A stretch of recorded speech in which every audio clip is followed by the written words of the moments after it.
Selamat pagi adik-adik semua yang dikasih Tuhan Yesus. Jumpa lagi dalam ibadah hari Minggu Persekutuan Teruna di minggu ini. Walaupun secara online, karena yakin kita semua bersiap untuk beribadah. Untuk itu, mari kita mempersiapkan hati dan diri kita dalam saat teduh.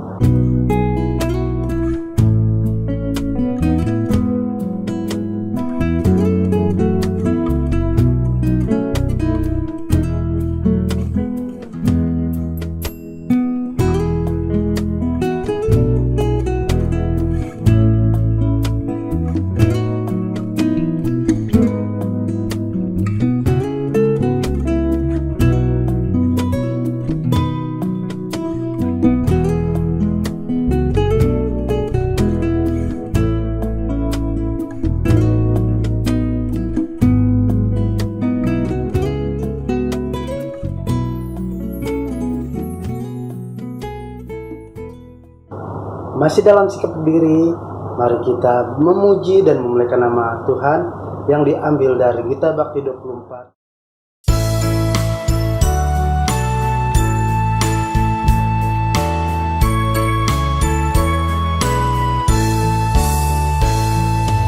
Mari menghadap Allah, pujilah Dia, Yesus Tuhanmu, bersama beribadah.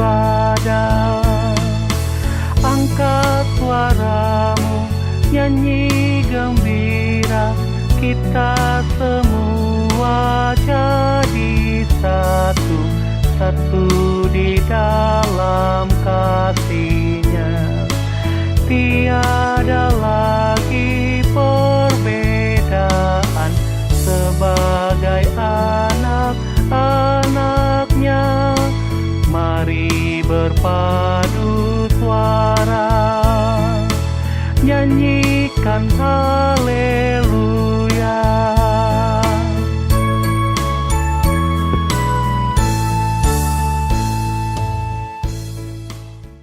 Mari kita berdoa. Terima kasih Tuhan untuk berkat penyertaan kasih-Mu kepada kami sepanjang minggu ini Tuhan, sehingga kami bisa mengalami banyak suka dan duka di sepanjang minggu ini Tuhan.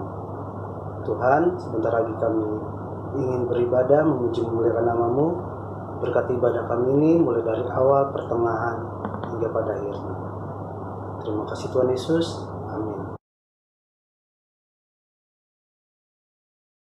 Mari teman-teman kita membaca kitab Mazmur pasal ke-127 ayat yang ke-1 sampai ke-3.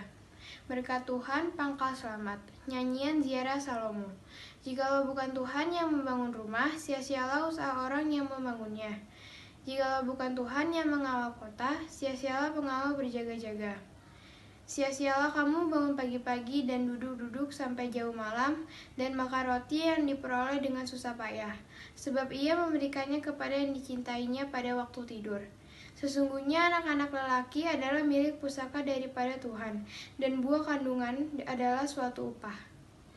Untuk menyambut firman Tuhan, mari kita memuji Tuhan kembali yang terambil dari Gita Bakti 53, inilah saatnya bagi kita.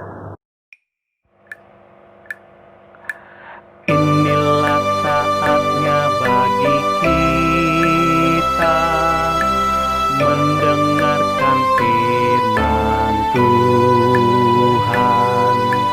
Akal budimu kau siapkanlah, bukalah hatimu bagi firman-Nya.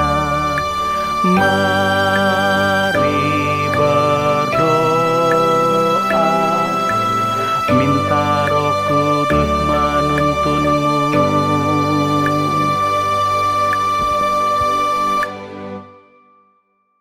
Selamat pagi adik-adik, berjumpa kembali di IHMPT secara online. Sebelum kita mulai, mari kita berdoa terlebih dahulu.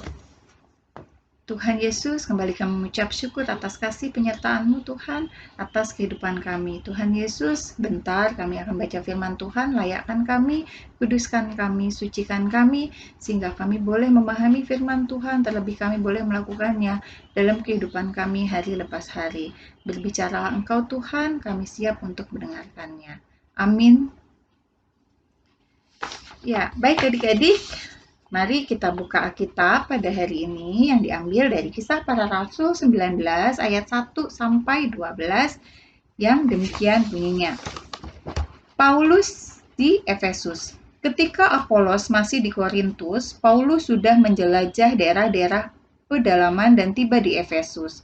Di situ didapatinya beberapa orang murid, katanya kepada mereka, "Sudahkah kamu menerima Roh Kudus ketika kamu menjadi percaya?" Akan tetapi mereka menjawab dia, "Belum, bahkan kami belum pernah mendengar bahwa ada Roh Kudus." Lalu kata Paulus kepada mereka, "Kalau begitu, dengan baptisan manakah kamu telah dibaptis?" Jawab mereka. "Dengan baptisan Yohanes," kata Paulus. Baptisan Yohanes adalah pembaptisan orang yang telah bertobat. Dan ia berkata kepada orang banyak bahwa mereka harus percaya kepada Dia yang datang kemudian daripadanya, yaitu Yesus. Ketika mereka mendengar hal itu, mereka memberi diri mereka dibaptis dalam nama Tuhan Yesus. Dan ketika Paulus menumpangkan tangan di atas mereka, turunlah Roh Kudus ke atas mereka, dan mulailah mereka berkata-kata dalam bahasa roh dan bernubuat. Jumlah mereka adalah kira-kira 12 orang. Selama 3 bulan, Paulus mengunjungi rumah ibadat di situ dan mengajar dengan berani. Oleh pemberitaannya, ia berusaha meyakinkan mereka tentang kerajaan Allah. Tetapi ada beberapa orang yang tegar hatinya. Mereka tidak mau diyakinkan, malahan mengumpat jalan Tuhan di depan orang banyak. Karena itu Paulus meninggalkan mereka dan memisahkan murid-muridnya dari mereka. Dan setiap hari berbicara di ruang kuliah Tiranus. Hal ini dilakukannya 2 tahun lamanya, sehingga semua penduduk Asia mendengar firman Tuhan, baik orang Yahudi maupun orang Yunani. Oleh Paulus, Allah mengadakan mukjizat-mukjizat yang luar biasa. Bahkan orang membawa sabut tangan atau kain yang pernah dipakai oleh Paulus dan meletakkannya atas orang-orang sakit, maka lenyaplah penyakit mereka dan keluarlah roh-roh jahat. Demikian firman Tuhan, berbahagialah setiap orang yang mendengar dan melakukan firman Tuhan dalam kehidupan hari lepas hari. Haleluya. Haleluya. Haleluya. Haleluya. Ya adik-adik, Kisah Para Rasul 19 ayat 1-12 ini diberi judul "Apapun tantangannya, teruslah memberitakan Injil Kristus." Adik-adik yang terkasih dalam Tuhan Yesus, Kisah Para Rasul merupakan kitab dalam Perjanjian Baru yang berisi tentang penyebaran Injil Kristus pada masa kehidupan jemaat mula-mula. Nah, Kitab Para Rasul ditulis oleh seorang yang bernama Lukas. Lukas adalah sejarawan gereja yang juga memiliki profesi sebagai dokter. Dan kehadiran Lukas sebagai dokter itu memperlihatkan pelayanan yang total, bahwa itulah kehadiran orang yang percaya. Membaca kitab ini pasti adik-adik ingat dengan tokoh Rasul Paulus yang sebelumnya bernama Saulus. Saulus adalah orang yang menganiaya pengikut Kristus atau menganiaya orang-orang percaya. Saulus mengalami pertobatan saat menuju Damsyik dan berganti nama menjadi Paulus. Paulus menjadi rasul dan Paulus adalah pengikut Kristus yang setia. Nah, adik-adik, cerita Kisah Para Rasul ini menceritakan pelayanannya Rasul Paulus ketika memberitakan Injil Kristus di jemaat Efesus. Nah, di dalam firman Tuhan yang tadi kita baca, adik-adik, itu ada beberapa percakapan ya adik-adik. Ulang percakapannya adalah, "Sudahkah kamu menerima Roh Kudus ketika kamu menjadi percaya?" Kata Paulus ya tadi. Kan tetapi mereka menjawab dia, "Belum, bahkan kami belum pernah mendengar bahwa ada Roh Kudus. Padahal Paulus tahu bahwa mereka sudah dibaptis oleh Yohanes Pembaptis. Hal inilah yang ingin dijelaskan oleh Paulus bahwa baptisan Yohanes adalah tanda pertobatan. Jadi orang yang hidupnya mengalami keselamatan maka harus bertobat dari kesalahannya. Ya, jadi karena ada kesalahan, otomatis harusnya ada hukuman dari Allah. Namun melalui Tuhan Yesus, hukuman itu sudah dibuang. Hal ini menjadi penting yang harus disampaikan kepada Paulus di jemaat Efesus. Nah, adik-adik, Rasul Paulus mengajak kepada jemaat di Efesus untuk memberi mereka dibaptis dalam nama Tuhan Yesus. Nah, dengan dibaptis dengan nama Tuhan Yesus, maka Roh Kudus akan berkarya di dalam hidup melalui karunia. Jadi, kalau baptisan Yohanes Pembaptis adalah baptisan pertobatan ya adik-adik. Nah, baptisan dalam nama Tuhan Yesus itu memiliki atau mendapatkan Roh Kudus ya, atau kita bisa menerima Roh Kudus ya, dan Roh Kudus itu bisa berkarya dalam kehidupan kita dan kita akan diberikan kemampuan ya, kita akan diberikan karunia-karunia oleh baptisan dalam nama Tuhan Yesus.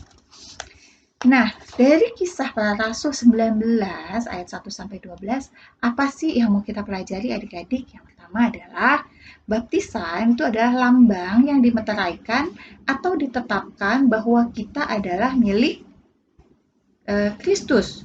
Ya, Rasul Paulus mengingatkan bahwa penting loh untuk percaya kepada Yesus. Percaya itu bukan saja dari hati dan dari mulut saja, tetapi harus dibaptis dalam nama Tuhan Yesus. Adik-adik pun sudah dibaptis saat adik-adik masih bayi, atau mungkin adik-adik pada saat itu masih SD ya, atau TK mungkin. Melalui siapa? Melalui orang tua. Dan menjadikan adik-adik menjadi orang-orang yang percaya kepada Tuhan dan orang-orang yang diselamatkan. Maka orang-orang yang diselamatkan tetap harus bertobat dan menghasilkan buah-buah pertobatan. Melalui didikan orang tua dan pembelajaran saat di Pelkat Persekutuan Anak, lalu saat ini adik-adik ada di Persekutuan Teruna, itu membuat adik-adik bertumbuh dalam iman dan percaya kepada Tuhan Yesus. Untuk itu adik-adik jadikanlah firman Tuhan itu seperti saat kita lapar lalu kita makan. Atau firman Tuhan itu dijadikan seperti saat kita haus lalu kita minum. Jadi firman Tuhan itu seperti memiliki atau seperti dasar kebutuhan hidup kita sebagai orang-orang percaya dan nafas juga orang-orang percaya. Nah, yang kedua yang mau kita pelajari dari Kitab Para Rasul ini adalah sebagai anak-anak Tuhan dan sebagai orang-orang yang percaya kepada Tuhan Yesus, bagaimana nih peran kita di anak-anak Persekutuan Teruna atau anak-anak teruna? Apa peran kita? Kita adalah anak-anak yang sudah dibaptis, anak-anak yang sudah diselamatkan. Apa yang harus kita lakukan sebagai anak-anak Tuhan? Kita diberi kesempatan untuk bertanggung jawab dan menjadi saksi Tuhan seperti Rasul Paulus. Peran kita adalah harus berani menjadi saksi Tuhan. Melalui apa? Melalui sikap, cara hidup, tutur kata, seperti ada tertulis dari Efesus 4 ayat 29, janganlah ada perkataan kotor keluar dari mulutmu. Kita pun harus hormat dan patuh kepada orang tua, saling membantu antara kakak dan adik, dan kepada semua orang dimanapun kita berada. Seperti yang adik-adik ketahui, saat ini banyak sekali ya tindakan-tindakan yang tidak baik yang dilakukan anak kepada orang tua. Melawan orang tua, membantah, atau tindakan lain yang tidak terpuji. Atau mungkin menerima penghinaan, ya, lalu atas penghinaan itu dibalas lagi dengan cacian, kekerasan. Padahal kita tahu bahwa pembalasan adalah hak Tuhan, bukan manusia. Pembelajaran yang ketiga adalah menjadi saksi Tuhan itu melalui tindakan kita, seperti tadi sudah disampaikan di awal. Tapi apakah ada tantangannya? Seperti Rasul Paulus, ya. Rasul Paulus juga menerima tantangan pada saat Rasul Paulus memberitakan firman Tuhan. Ada yang percaya, ada juga yang menolak ajaran Rasul Paulus. Nah, kita pun sebagai orang percaya, itu pasti kita memiliki atau kita pasti punya tantangan pada saat kita mau menjadi saksi Tuhan. Hambatan atau godaan itu, contohnya saja, pada saat kita mau bertutur kata yang baik, dikatakan cari perhatian. Saat belajar, atau pada saat kita mengerjakan tugas online, diajak teman main game. Atau terlebih pada saat pandemi COVID-19 ini yang sudah kita jalani sekitar 7 bulan, kita tidak bisa bertemu dengan teman, tidak bisa jalan-jalan. Kondisi tersebut membuat kita menjadi bermalas-malasan, cepat marah, tidak menggunakan waktu dengan baik, dan menjadi bergantung ke handphone untuk main games terus seharian. Nah, kondisi ini adalah hambatan yang ada di sekeliling kita ataupun hambatan yang ada dalam diri kita sendiri. Untuk itu, adik-adik, temukanlah hambatan adik-adik dan adik-adik harus keluar dari kebiasaan yang tidak baik dan minta bantuan atau minta Roh Kudus untuk boleh berkarya atas hidup adik-adik sehingga kesempatan yang sudah Tuhan berikan kepada kita sebagai orang percaya untuk bersaksi itu bisa kita lakukan. Nah, tindakan atau salah satu bentuk bersaksi kepada Tuhan itu adalah melalui kegiatan spiritual adik-adik. Spiritualnya apa tuh? Doa, ya, bersaat teduh, membaca Alkitab, mengajak atau mengingatkan adik-adik yang malas IHMPT secara online untuk ikut ibadah. Kemudian juga mungkin mengajak adik-adik yang tidak membaca Alkitab menjadi membaca Alkitab. Nah, kemudian apa juga yang paling penting juga adik-adik mulailah untuk berdiskusi dan ngobrol dengan orang tua. Waktunya kita untuk bisa berdiskusi atau justru juga kita bisa bercanda dengan orang tua. Lakukanlah mulai dari diri sendiri dan menjadi contoh untuk orang lain. Dengan begitu, adik-adik sudah bersaksi menjadi saksi Kristus. Berikutnya, adik-adik harus punya komitmen sebagai orang yang sudah diselamatkan. Apapun tantangan kita teruslah setia dan bersaksi memberitakan Injil Kristus melalui sikap, perilaku, tindakan, dan tutur kata kita. Nah, Tuhan Yesus memberkati. Untuk merespon firman Tuhan yang sudah kita dengar, kita memuji Tuhan kembali dari Kidung Jemaat 247, Sungguh Kerajaan Allah.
Saatnya kita berdoa syafaat yang akan dipimpin oleh Esther, Ferdi, dan Leon. Bersatu dalam doa.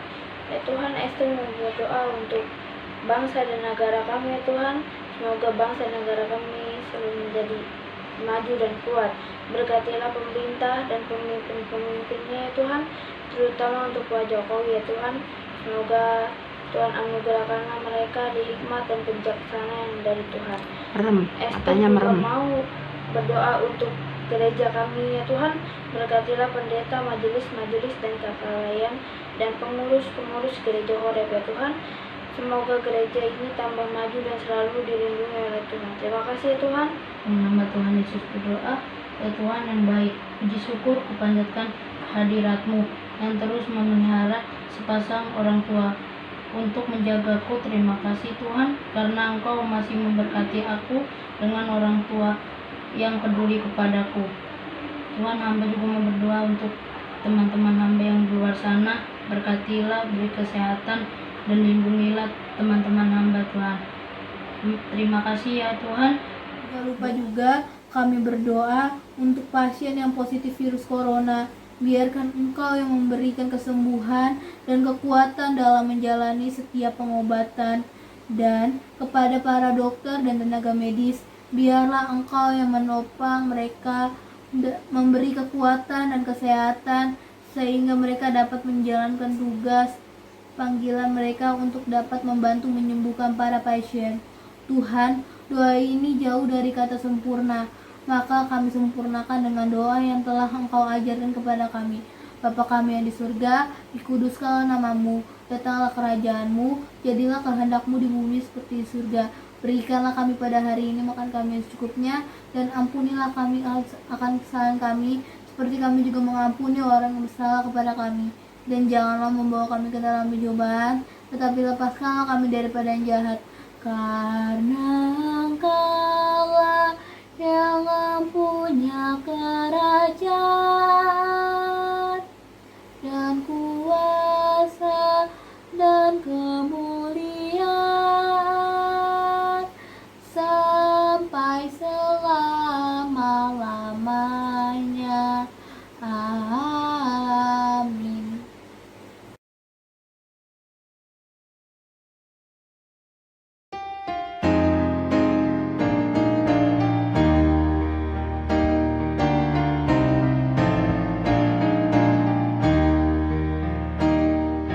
Terima kasih ya Tuhanku atas hari pemberian-Mu. Hari baru limpah rahmat dan dipenuhi oleh kasih-Mu. Kau curahkan pada umat-Mu, Kau curahkan pada umat-Mu.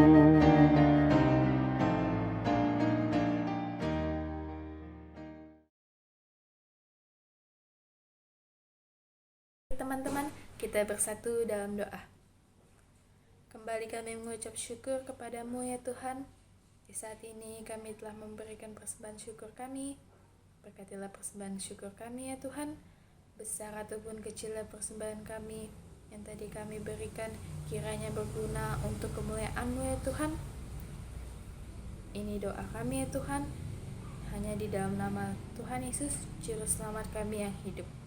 Amin.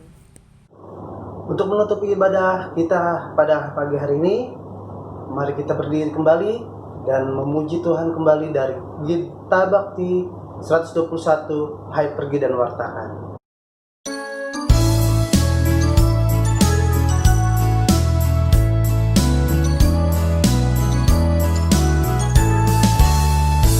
Hai pergi dan wartakan Injil Kristus dalam karya dan dalam kata-Mu, baik di rumah, sekolah, dan di kantor, juga di setiap waktu dan tempat. Bawa kasih dan bawa sukacita, panjang sabar serta lemah lembut. Itu sikap yang harus kau lakukan, karena Kristus nyata dalam hidupmu.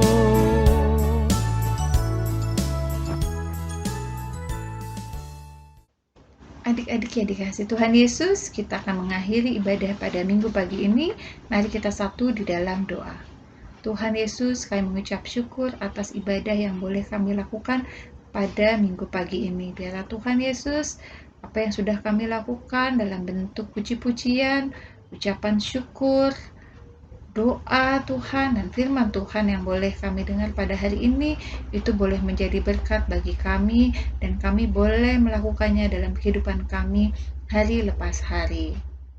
Kiranya kasih Tuhan Yesus, persekutuan Roh Kudus menyertai kami hari ini dan seterusnya.